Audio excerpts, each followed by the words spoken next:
Chapter 1. Don't Try. Charles Bukowski was an alcoholic, a womanizer, a chronic gambler, a lout, a cheapskate, a deadbeat, and on his worst days, a poet. He's probably the last person on earth you would ever look to for life advice or expect to see in any sort of self-help book. Which is why he's the perfect place to start. Bukowski wanted to be a writer. But for decades, his work was rejected by almost every magazine, newspaper, journal, agent, and publisher he submitted to. His work was horrible, they said. Crude. Disgusting. Depraved. And as the stacks of rejection slips piled up, the weight of his failures pushed him deep into an alcohol-fueled depression that would follow him for most of his life. Bukowski had a day job as a letter filer at a post office. He got paid shit money and spent most of it on booze. He gambled away the rest at the racetrack. At night, he would drink alone and sometimes hammer out poetry on his beat-up old typewriter. Often, he'd wake up on the floor, having passed out the night before. 30 years went by like this, most of it a meaningless blur of alcohol, drugs, gambling, and prostitutes. Then, when Bukowski was 50, after a lifetime of failure and self-loathing, an editor at a small independent publishing house took a strange interest in him. The editor couldn't offer Bukowski much money or much promise of sales. But he had a weird affection for the drunk loser, so he decided to take a chance on him. It was the first real shot Bukowski had ever gotten, and, he realized, probably the only one he would ever get. Bukowski wrote back to the editor, "I have one of two choices, stay in the post office and go crazy. Or stay out here and play at writer and starve. I have decided to starve." Upon signing the contract, Bukowski wrote his first novel in 3 weeks. It was called simply Post Office. In the dedication, he wrote, "Dedicated to nobody." Bukowski would make it as a novelist and poet.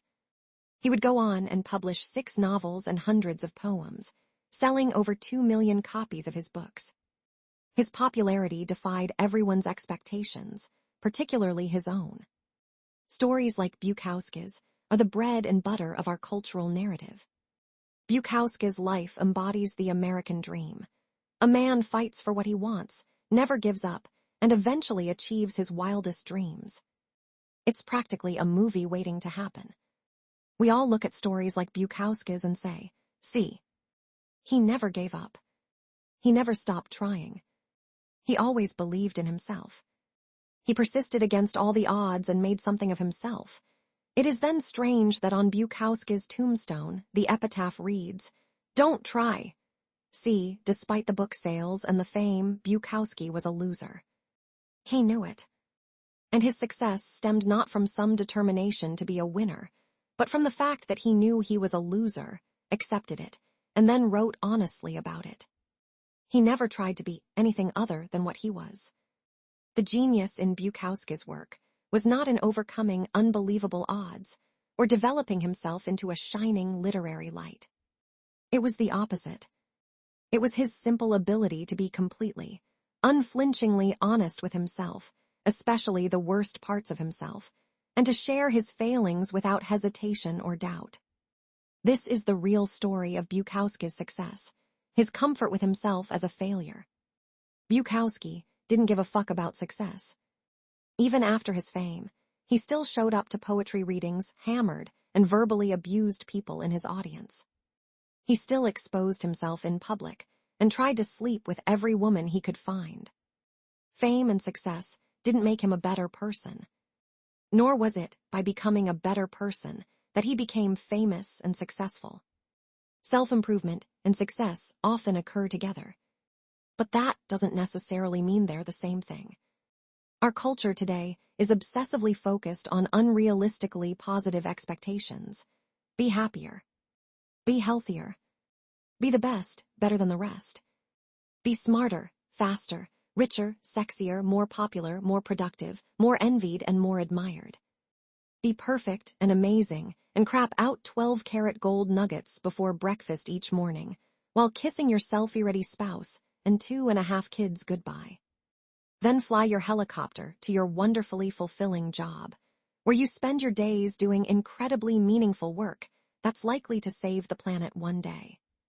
But when you stop and really think about it, conventional life advice, all the positive and happy self-help stuff we hear all the time, is actually fixating on what you lack. It lasers in on what you perceive your personal shortcomings and failures to already be, and then emphasizes them for you. You learn about the best ways to make money because you feel you don't have enough money already. You stand in front of the mirror and repeat affirmations, saying that you're beautiful because you feel as though you're not beautiful already.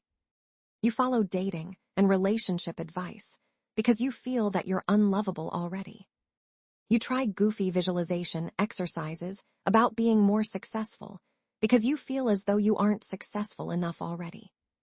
Ironically, this fixation on the positive, on what's better, what's superior, only serves to remind us over and over again of what we are not, of what we lack, of what we should have been but failed to be. After all, no truly happy person feels the need to stand in front of a mirror and recite that she's happy. She just is. There's a saying in Texas, the smallest dog barks the loudest. A confident man doesn't feel a need to prove that he's confident. A rich woman doesn't feel a need to convince anybody that she's rich. Either you are or you are not.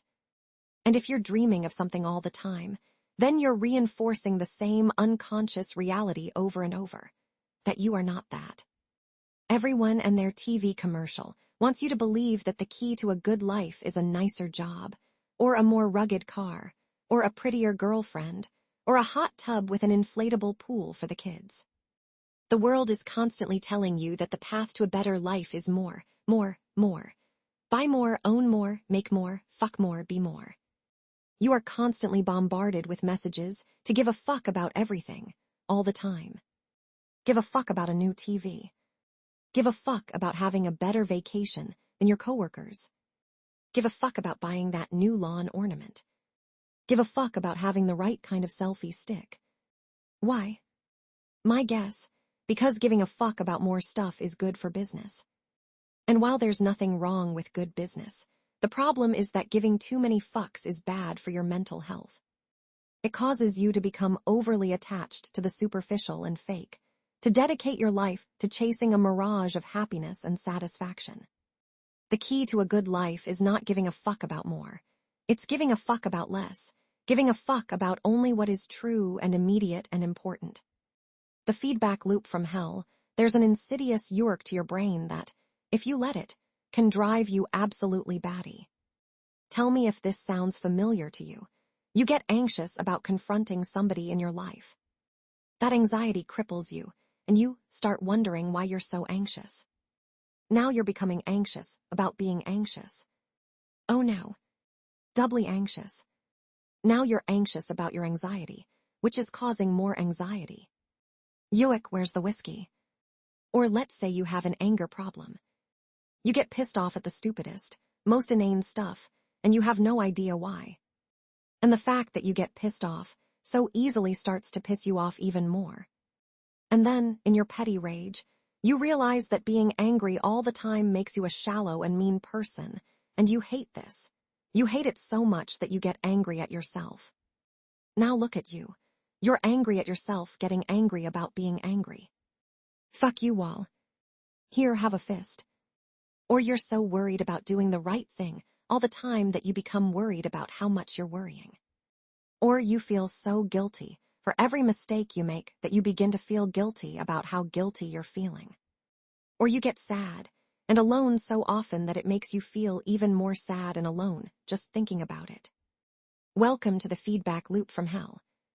Chances are you've engaged in it more than a few times. Maybe you're engaging in it right now. God, I do the feedback loop all the time. I'm such a loser for doing it. I should stop. Oh my God, I feel like such a loser for calling myself a loser. I should stop calling myself a loser. Ah, fuck. I'm doing it again. See, I'm a loser. Arg, calm down, amigo. Believe it or not, this is part of the beauty of being human. Very few animals on Earth have the ability to think cogent thoughts to begin with, But we humans have the luxury of being able to have thoughts about our thoughts. So I can think about watching Miley Cyrus videos on YouTube, and then immediately think about what a sicko I am for wanting to watch Miley Cyrus videos on YouTube. The miracle of consciousness. Now here's the problem. Our society today, through the wonders of consumer culture and hey look my life is cooler than yours social media, has bred a whole generation of people who believe that having these negative experiences, anxiety, fear, guilt, etc., is totally not okay. I mean, if you look at your Facebook feed, everybody there is having a fucking grand old time. Look, 8 people got married this week. And some 16-year-old on TV got a Ferrari for her birthday. And another kid just made $2 billion inventing an app that automatically delivers you more toilet paper when you run out. Meanwhile, you're stuck at home flossing your cat. And you can't help but think your life sucks even more than you thought. The feedback loop from hell has become a borderline epidemic, making many of us overly stressed, overly neurotic, and overly self-loathing. Back in Grandpa's day, he would feel like shit and think to himself, gee whiz, I sure do feel like a cow turd today. But hey, I guess that's just life. Back to shoveling hay, but now if you feel like shit for even 5 minutes, you're bombarded with 35 images of people totally happy and having amazing fucking lives, and it's impossible to not feel like there's something wrong with you. It's this last part that gets us into trouble. We feel bad about feeling bad. We feel guilty for feeling guilty. We get angry about getting angry. We get anxious about feeling anxious. What is wrong with me? This is why not giving a fuck is so key. This is why it's going to save the world. And it's going to save it by accepting that the world is totally fucked and that's all right, because it's always been that way and always will be. By not giving a fuck that you feel bad, you short-circuit the feedback loop from hell. You say to yourself, I feel like shit, but who gives a fuck? And then, as if sprinkled by magic fuck-giving fairy dust, you stop hating yourself for feeling so bad. George Orwell said that to see what's in front of one's nose, here's a constant struggle. Well, the solution to our stress and anxiety is right there in front of our noses, and we're too busy watching porn and advertisements for ob machines that don't work, wondering why we're not banging a hot blonde with a rocking six-pack to notice. We joke online about first world problems, but we really have become victims of our own success. Stress-related health issues, anxiety disorders, and cases of depression have skyrocketed over the past 30 years, despite the fact that everyone has a flat-screen TV and can have their groceries delivered. Our crisis is no longer material. It's existential, it's spiritual. We have so much fucking stuff and so many opportunities that we don't even know what to give a fuck about anymore. Because there's an infinite amount of things we can now see or know, there are also an infinite number of ways we can discover that we don't measure up, that we're not good enough, that things aren't as great as they could be. And this rips us apart inside. Because here's the thing that's wrong with all of the how to be happy shit that's been shared 8 million times on Facebook in the past few years. Here's what nobody realizes about all of this crap. The desire for more positive experience is itself a negative experience. And paradoxically, the acceptance of one's negative experience is itself a positive experience. This is a total mindfuck. So I'll give you a minute to unpretzel your brain and maybe read that again. Wanting positive experience is a negative experience. Accepting negative experience is a positive experience. It's what the philosopher Alan Watts used to refer to as the backwards law. The idea that the more you pursue feeling better all the time, the less satisfied you become, as pursuing something only reinforces the fact that you lack it in the first place. The more you desperately want to be rich, the more poor and unworthy you feel, regardless of how much money you actually make. The more you desperately want to be sexy and desired, the uglier you come to see yourself, regardless of your actual physical appearance. The more you desperately want to be happy and loved, the lonelier and more afraid you become, regardless of those who surround you. The more you want to be spiritually enlightened, the more self-centered and shallow you become in trying to get there. It's like this one time I tripped on acid, and it felt like the more I walked toward a house, the farther away the house got from me. And yes, I just used my LSD hallucinations to make a philosophical point about happiness. No fucks given. As the existential philosopher Albert Camus said, and I'm pretty sure he wasn't on LSD at the time, you will never be happy if you continue to search for what happiness consists of. You will never live if you are looking for the meaning of life. Or put more simply, don't try. Now I know what you're saying. Mark, this is making my nipples all hard, but what about the Camaro I've been saving up for? What about the beach body I've been starving myself for? After all, I paid a lot of money for that ob machine. What about the big house on the lake I've been dreaming of? If I stop giving a fuck about those things, well, then I'll never achieve anything. I don't want that to happen, do I? So glad you asked. Ever notice that sometimes when you care less about something, you do better at it? Notice how it's often the person who is the least invested in the success of something that actually ends up achieving it. Notice how sometimes when you stop giving a fuck, everything seems to fall into place. What's with that? What's interesting about the backwards law is that it's called backwards for a reason. Not giving a fuck works in reverse. If pursuing the positive is a negative, then pursuing the negative generates the positive. The pain you pursue in the gym results in better all-around health and energy. The failures in business are what lead to a better understanding of what's necessary to be successful. Being open with your insecurities, paradoxically, makes you more confident and charismatic around others. The pain of honest confrontation is what generates the greatest trust and respect in your relationships. Suffering through your fears and anxieties is what allows you to build courage and perseverance. Seriously, I could keep going, but you get the point. Everything worthwhile in life is won through surmounting the associated negative experience. Any attempt to escape the negative, to avoid it or yush it or silence it, only backfires. The avoidance of suffering is a form of suffering. The avoidance of struggle is a struggle. The denial of failure is a failure. Hiding what is shameful is itself a form of shame. Pain is an inextricable thread in the fabric of life, and to tear it out is not only impossible, but destructive. Attempting to tear it out unravels everything else with it. To try to avoid pain is to give too many fucks about pain. In contrast, if you're able to not give a fuck about the pain, you become unstoppable. In my life, I have given a fuck about many things. I have also not given a fuck about many things. And like the road not taken, it was the fucks not given that made all the difference. Chances are you know somebody in your life who, at one time or another, did not give a fuck, and then went on to accomplish amazing feats.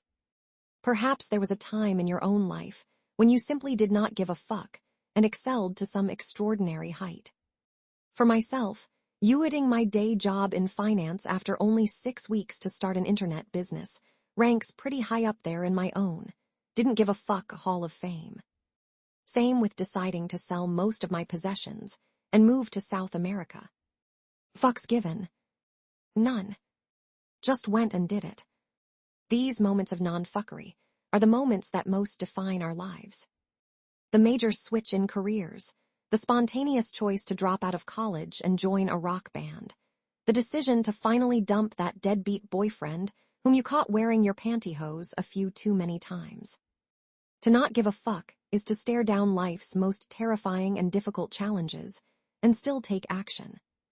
While not giving a fuck may seem simple on the surface, it's a whole new bag of burritos under the hood.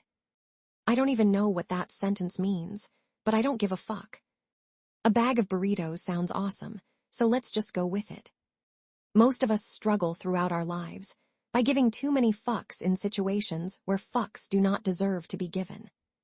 We give too many fucks about the rude gas station attendant who gave us our change in nickels. We give too many fucks when a show we liked was canceled on TV.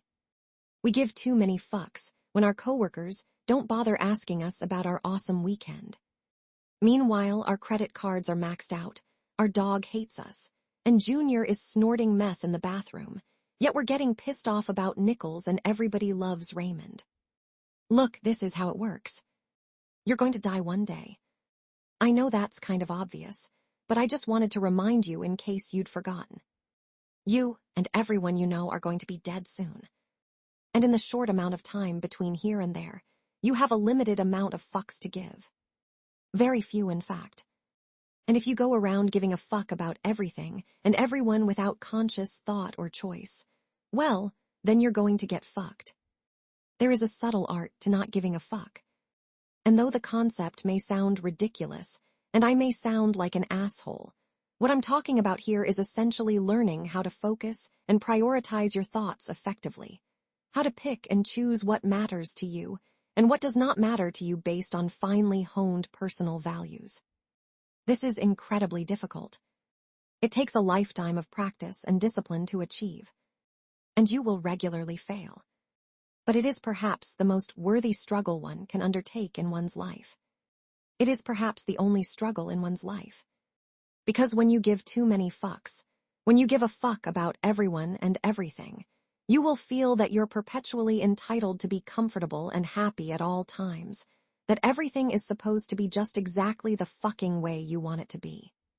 This is a sickness, and it will eat you alive.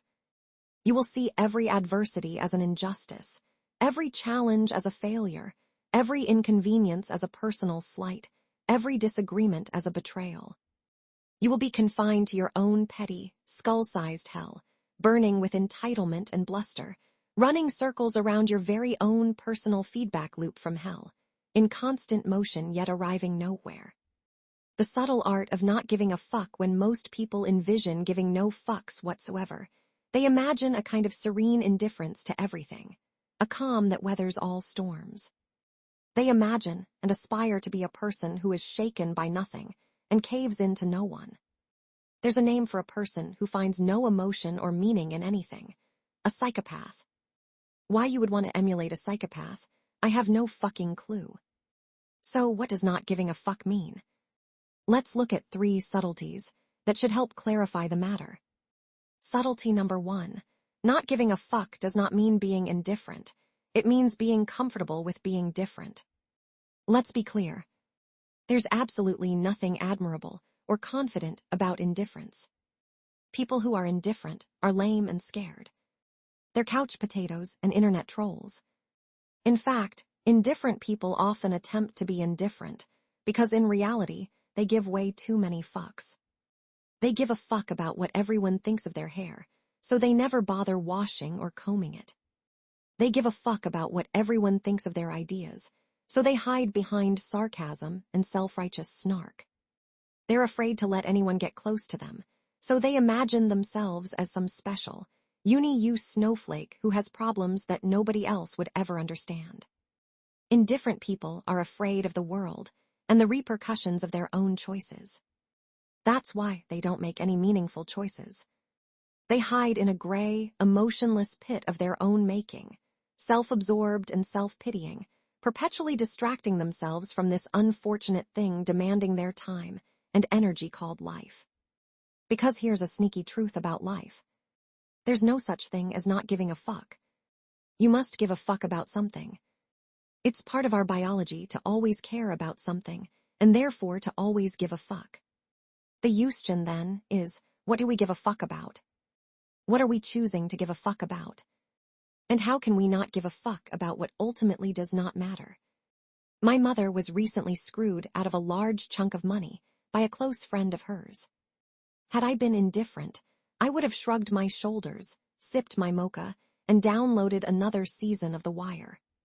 Sorry, Mom. But instead, I was indignant. I was pissed off. I said, no, screw that, Mom. We're going to lawyer the fuck up and go after this asshole. Why?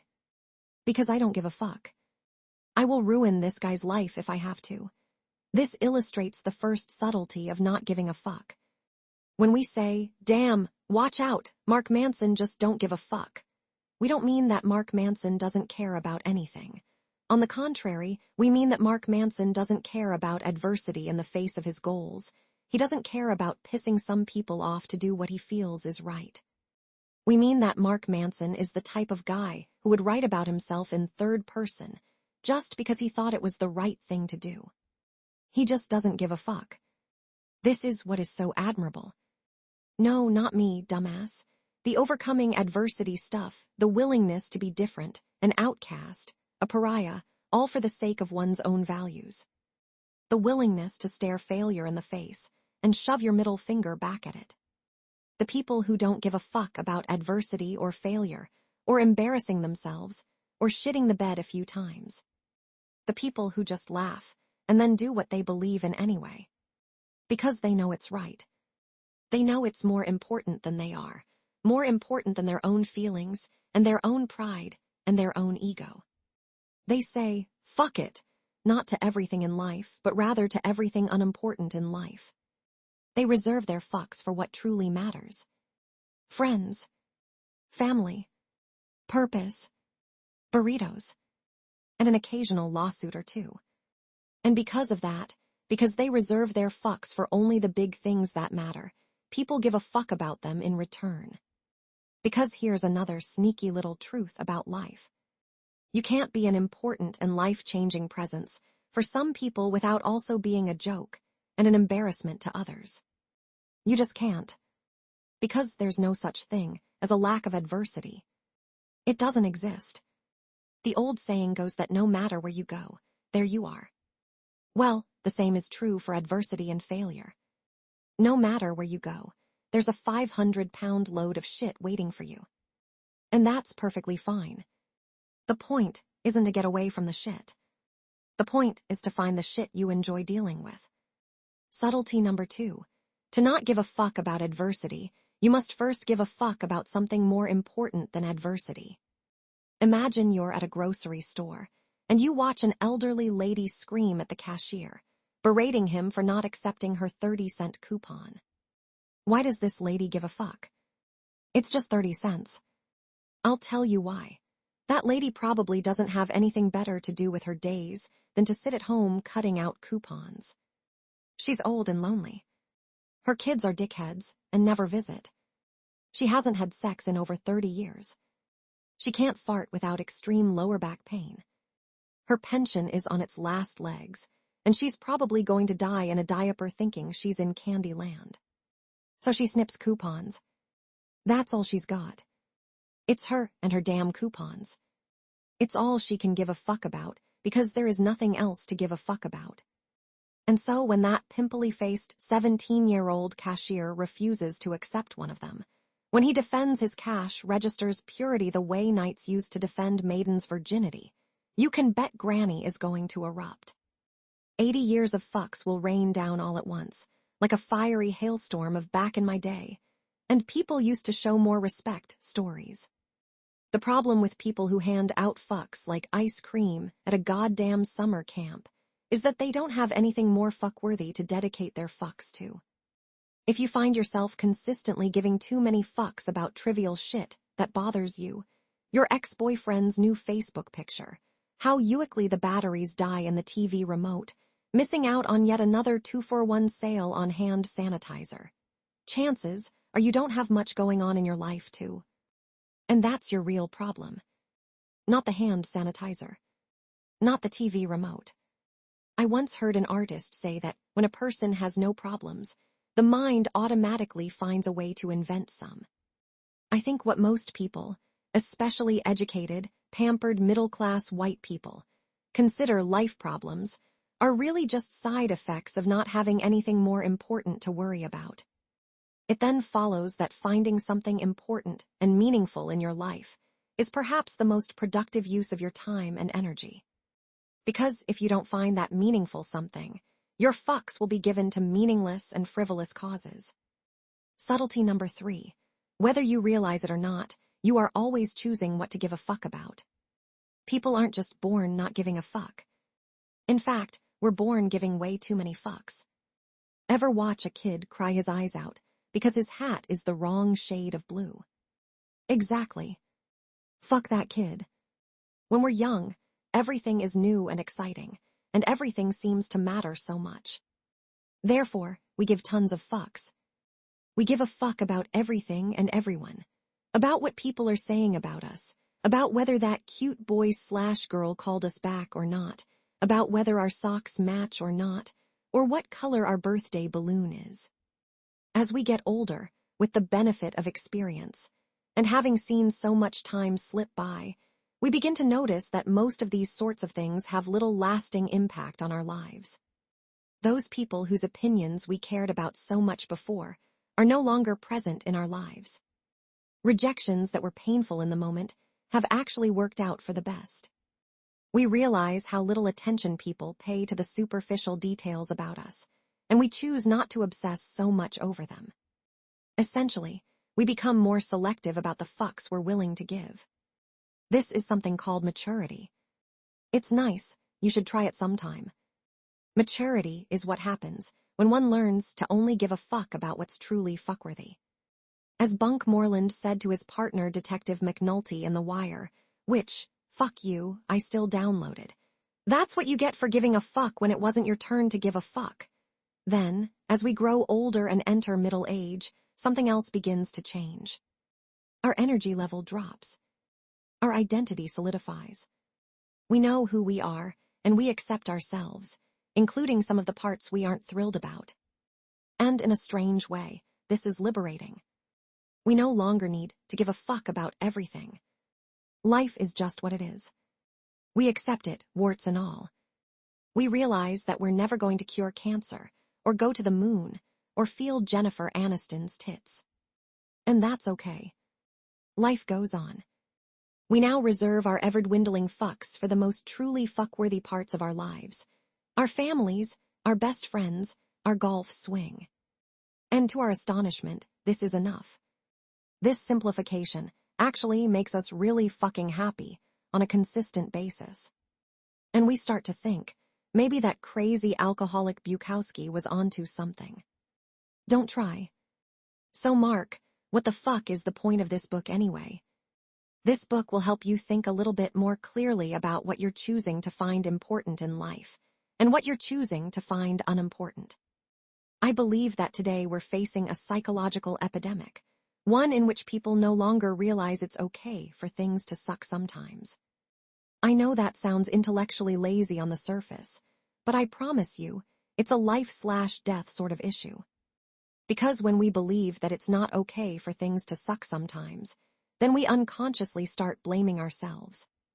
We start to feel as though something is inherently wrong with us, which drives us to all sorts of overcompensation, like buying 40 pairs of shoes or downing Xanax with a vodka chaser on a Tuesday night, or shooting up a school bus full of kids.